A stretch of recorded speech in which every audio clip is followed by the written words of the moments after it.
ज्याप्रमाणे या ग्रामपंचायतचा विकास साध्य होत आहे त्याचप्रमाणे कोयना प्रकल्पग्रस्त जनतेच्या हितासाठी आपण नक्कीच प्रयत्न करू। येत्या काळात संबंधित मंत्री यांच्याबरोबर बैठक आयोजित करू असे आश्वासन महिला व बालविकास मंत्री आदिती तटकरे यांनी दिले। खालापूर तालुक्यातील ग्रामपंचायत वडवळ या ग्रामपंचायतीच्या प्रशासकीय कार्यालयाचे उद्घाटन महिला व बालविकास मंत्री आदिती तटकरे यांच्या हस्ते करण्यात आले। यावेळी त्या बोलत होत्या। त्या पुढे म्हणाल्यात की सर्व समावेशक प्रगती ग्रामपंचायत करीत असून सर्वांचे अभिनंदन करून ग्रामपंचायत व कोयना प्रकल्पग्रस्त जनतेच्या हितासाठी आपण प्रयत्न करू असे त्यांनी सांगितले। आपल्या प्रास्ताविक भाषणात सरपंच ज्ञानेश्वर पवार यांनी ग्रामपंचायतीत केलेल्या व करणाऱ्या विधायक कामांची माहिती देऊन ग्रामपंचायत वडवळ यांनी स्मार्ट ग्रामपंचायत पुरस्कार प्राप्त केला असल्याचे सांगितले। सुमारे 1,20,00,000 रुपये खर्च करून ग्रामपंचायत निधीतून ही प्रशासकीय इमारत बांधण्यात आली। ग्रामपंचायत अधिकारी प्रमोद पाटील व सदस्य यांनी इमारत उभी करण्यासाठी केलेल्या कामाची प्रशंसा उपस्थित सर्वांनी केली। यावेळी सर्व माजी सरपंच यांचा सत्कार करण्यात आला।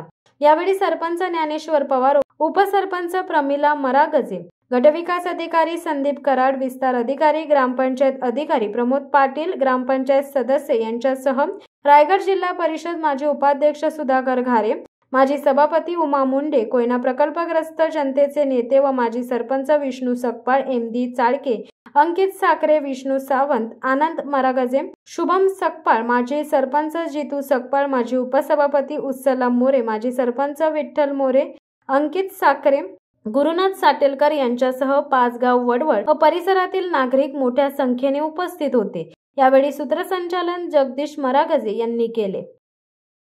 आमच्या सर्वांच्या वतीने सरपंच आपले, उपसरपंच आपले आणि ग्रामपंचायतीच्या सर्व सदस्यांचे आणि माजी सरपंच आणि माजी सदस्यांचे या ठिकाणी मनापासूनची अभिनंदन करते की आज उत्कृष्ट अशा ग्रामपंचायतीच्या इमारतीचं भूमिपूजन सोहळा हा आपण त्या निमित्ताने आयोजित केला।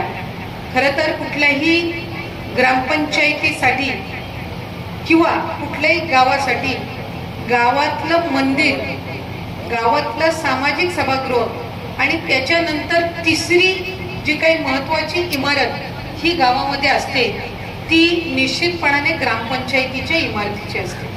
आणि आज तुमची ही ग्रामपंचायत जिला जवळपास 1,28,00,000 इतका निधी खर्च करून ही जी आज ग्रामपंचायतीची इमारत ही आपण तयार करून घेतलेली आहे। मला असं वाटतं या संबंध भागामध्ये मला आठवतंय काही वर्षांपूर्वी अंकित तुमच्या ग्रामपंचायतीमध्ये देवनावेमध्ये जी एकेकाळी हे गाव ज्या ग्रामपंचायतीमध्ये समाविष्ट होतं त्या ग्रामपंचायतीचं बांधकाम 42 लाखामध्ये अंकितजी साखरे आपल्या कार्यकाळामध्ये त्यावेळेला झालं आणि त्या ग्रामपंचायतीच्या उद्घाटनासाठी सुद्धा आम्हाला येण्याची ही त्यानिमित्ताने संधी मिळाली होती।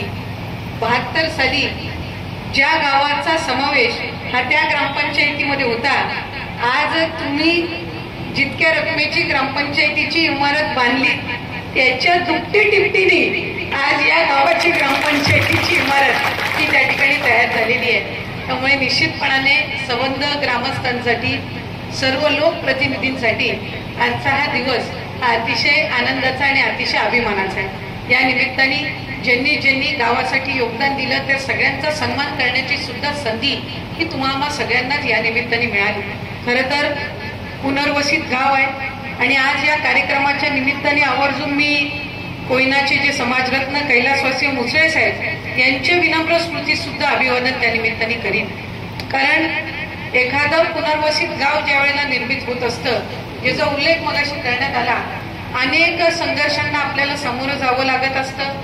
बऱ्याचशा वेळेला साधारणपणे आजच्या घडीला इथं गटविकास अधिकारी आहेत, इतर सर्व सुद्धा लोकप्रतिनिधी आहेत, साधारणपणे एखाद्या ग्रामपंचायतीचं विभाजन करायचं जर झालं तर साधारणपणे त्याला लागणारी लोकसंख्या जी आहे ती 1000च्या वर आपल्याला लोकसंख्या लागते आणि जर पुनर्वसित असेल तर साधारणपणे त्याला इतर महसुली याच्या तुलनेमध्ये त्याच्यामध्ये काहीतरी 200-300 लोकसंख्या ही कमी लागत असते। आज या ग्रामपंचायत हद्दीमध्ये 2000च्या अधिक ही लोकसंख्या ही म्हणजे आपली आहे, ज्यांना मतदान करण्याचा अधिकार आहे। आणि अशीच जी या ठिकाणी राहण्यासाठी रेंटवर आलेली असतील किंवा भाड्याने जी या ठिकाणी नागरिक राहत असतील तिथे साधारणपणे 3-4 हजारपेक्षा अधिकची लोकसंख्या असेल.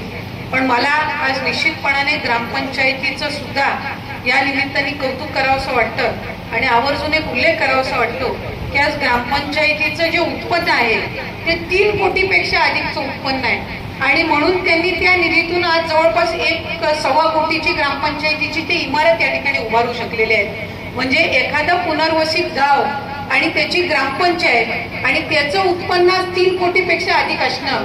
माझ्या मतदारसंघामध्ये वळसे ग्रामपंचायत आहे, आपले जिल्हाध्यक्ष आहेत मधुकर पाटील साहेब, यांची जी ग्रामपंचायत आहे त्या ग्रामपंचायतीची लोकसंख्या आज साधारणपणे 7-7.5 हजार असेल. त्या 7-7.5 हजार जर आत्ताच्या सेन्सेसनी काढली तर कदाचित ती नगरपंचायतची कॅपॅसिटीची होऊ शकेल. पण रोहा नगरपालिका ही लगतच असल्यामुळे ती नगरपंचायत काही तिचं रूपांतर होऊ शकत नाही. पण त्या ग्रामपंचायतीचं उत्पन्न सुद्धा मला असं वाटतं की साधारणपणे 3-3.25 कोटीचं असेल.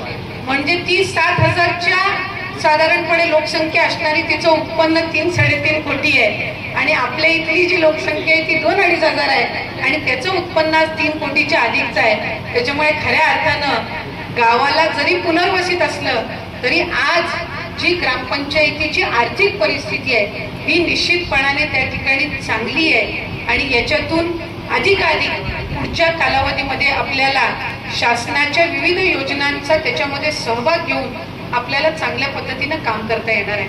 माजी सरपंच आपल्याला, आपले उपसरपंच, सर्व सदस्य सहकारी आपल्याला इतकीच विनंती राहील की आज ही ग्रामपंचायतीची इमारत जिथे एकेकाळी जिल्हा परिषदेची शाळा होती आणि ती जागा आपण आज ग्रामपंचायतीच्या इमारतीसाठी आपण हस्तांतरित करून घेतलेली आहे. या इमारतीमधनं ग्रामस्थांसाठी चांगल्यातल्या चांगलं काम हे तुम्ही सगळ्यांनी करून घेणं ही आता तुमच्या सगळ्यांची जबाबदारी आहे. शिवसत्ता टाइम्ससाठी अर्जुन कदम चौक. दे धडक बेधडक वृत्त देणाऱ्या आपल्या शिवसत्ता टाइम्स न्यूज चॅनलला लाल बटन दाबून सबस्क्राईब करा आणि बेल आयकॉनला क्लिक करायला विसरू नका.